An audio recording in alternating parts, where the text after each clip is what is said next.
It's going to be a slower paced game, but we're going to have to see if the patience will be able to hold out. That's what I'm most curious to see, because I'm used to seeing Sparx zone, and Eliana is a very good zoning character, but here, I need to see a mobile fortress. I need to see Sparx completely willing to just weather the storm and not approach. Just let ZeeBee damage himself. Give him the opportunity to just fall into kills. Sometimes it's what you got to do. Sometimes you have to let your opponent hang themselves. Like It really is the case, and especially in this particular matchup, there is a lot of opportunity for a bomb interference to end up with ZeeBee just getting blasted in his face. There's only one character in this game that is allowed to fish, and it is Shovel Knight. No. See, you're making a funny assumption that someone would be picking Shovel Knight. Oh, no, you're so right. You're so right. Okay, but Dinos would do that, though. Dinos would pick Shovel Knight. He did that. We need a hero. I am such a big Shovel Knight defender, but we're not seeing Shovel Knight here. Not tonight, and not in this region. No, losers quarters. We've got Malo versus Eliana, immediately sending 20% on both of them.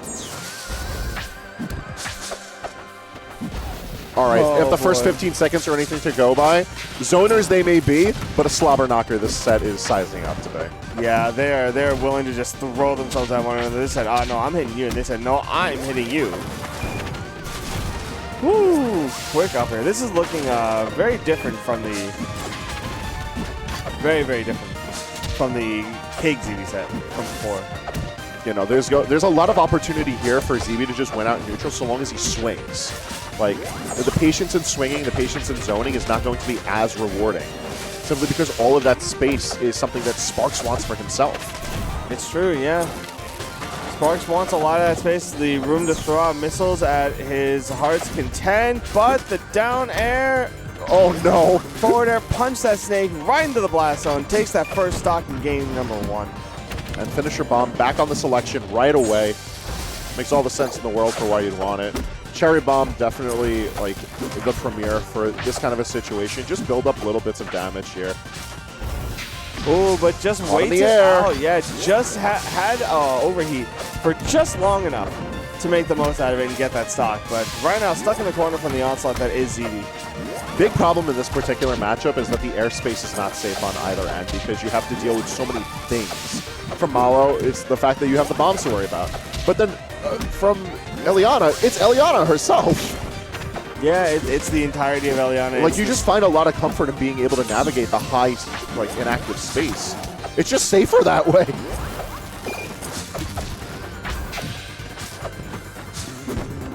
All right, mine's online. Maybe see a big combo here? No. ZeeBee gonna parry that and go get right away. Get away with a whole lot of parries.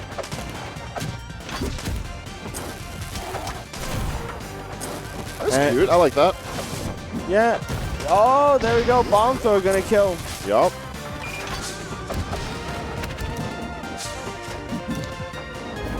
So it only happened for a brief moment, but something that I loved about what had just passed, leaving the bombs to cook on the platform, I think is something that ZeeBee might want to take advantage of a bit more as the sets go on if he opts to stay Malo. Just because it's a lot more passive denial of the platforms. He doesn't have to worry about committing a bomb toss to being just right. You can just leave it there, let the platform move along towards Sparx, then Sparx all of a sudden is denied another approach option. It's true. I mean, sometimes against a character like Malo, you need that platform to be able to get a good approach in. Keep them on the ground. Just control the platform for yourself. Just force them into these really awkward and not so great approach situations. Sparx going on with the missile barrage right now. The ballistic barrage. I mean, this is the storm to be weathered that we were alluding to. Like, it was very much like the slow burn of this particular set. Woo! The Rocket Fist is gonna kill. Didn't even need to connect it to forward strong. It just did it. Yeah, and that is gonna be Sparx taking game number 1. All right. Are we gonna see a different character though? No, we are not. We are to the bug. Wait, I lied. It's a different bug. It's a larger bug, a big body bug. Large, possibly in charge. Possibly in charge. We'll see how the Crag is able to fare against the Eliana. Haha, fare against the Eliana. And we go into game 2 on his home turf of Rockwall. I get it. Fair is going to be very dangerous here. Definitely. But honestly, both of these characters are incredibly volatile on a stage like this. There's just so much room for extensions. And at the same time, like the way that their kits are aligned, stocks may not be extending as long as you would think for characters of this size. And now 67 on both sides, evening it up every single time. It never fails, you know? One of them does like 67, the other one does 67, and it's like, you know. Oh, what's Sparx do here? Oh, okay.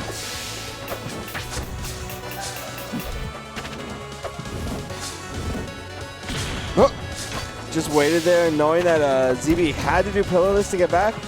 Was ready to more than likely down tilt again if need be, but didn't even need to. Said no. Yeah, he just took the L. Yeah, he's like, all right, you got me next stop. Just chopping away with the forward air. Woo! You know, if you keep on hitting them, they will die. Yeah, and one fact about Krag's, that mine is online. That was such a good landing. That mine was insane. If he was able to convert off that, that would have. That would have been clip of the night. I would have easily lost my marbles. Yeah, absolutely. Manages to get a stock, but 57% is dangerous. You don't want to get stuck off stage with a mine on you like this.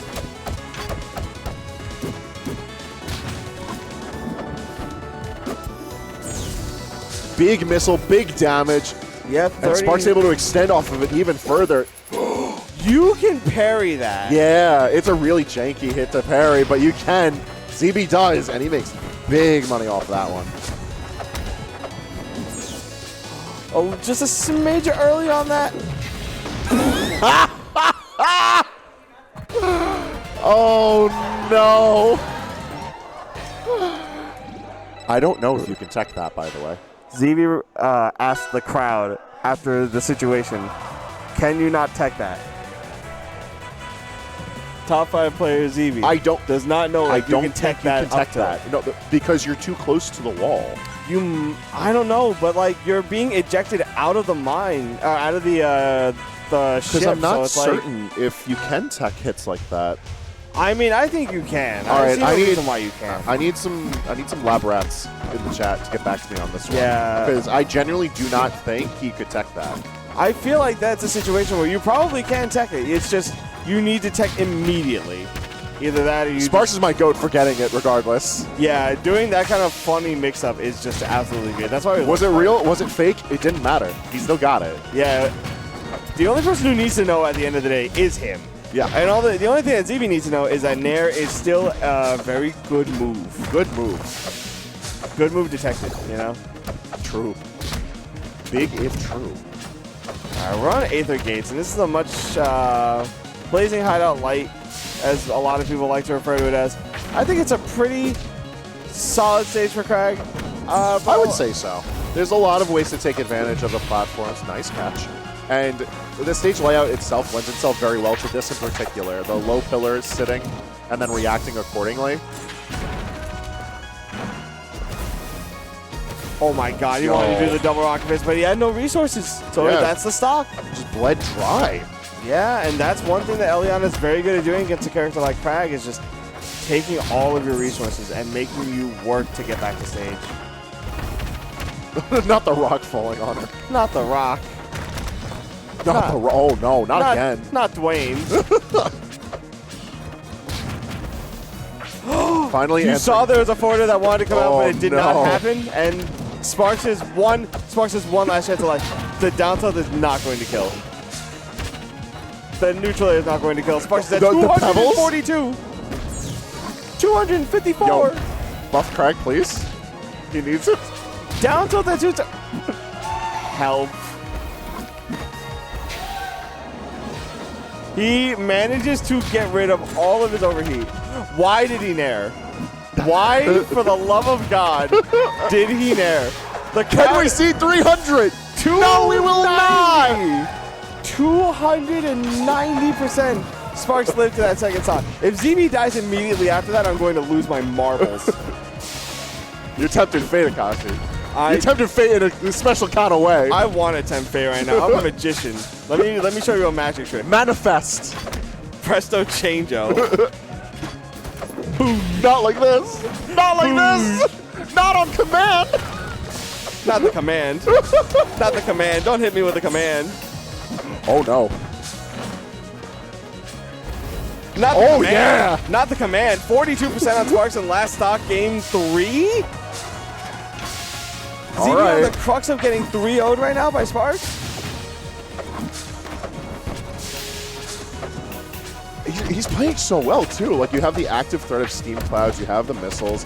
Mine is just an ever-present threat for ZeeBee. Yeah. Sparx has done such a good job of denying any space that ZeeBee can call safe. He can't really whip punch. He has nowhere to retreat because there's just stuff in the way. And Sparx is doing such a good job of just not threatening. Not threatening ZeeBee. As I said, he goes immediately down for one of the riskiest downers of all time. Usually you hear the crowd reacting. Yeah. Appropriately. Oh! The yoinky! No splinky! Oh! Akashi, don't call it a fluke. Don't call it a comeback. The kid was always here. The It is a champ 3-0 win for Sparx. The champ never left the building. Sparx moves That's on to fight wild. Cheesy Potato in losers semis.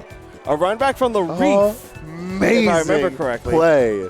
Yeah, Absolutely amazing. earned it.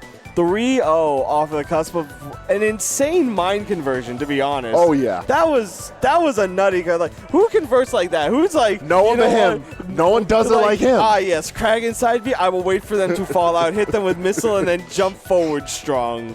Surely Simple. this will work. Who does that? Brain genius move. Yeah. It's simply how it goes. He's got a little bit of halide in him, you know? Whew. He's got a little bit of halide in him. But I believe that leaves us in our top 4 of the bracket. I That don't is know right. if are we taking a small break? All right. So, chat, we're taking a small intermission before we move on to top 4. We might be slight switching change of out the guard. commentators here. I'm sorry. It's been a pleasure commentating with you as always. It has. Got your hand.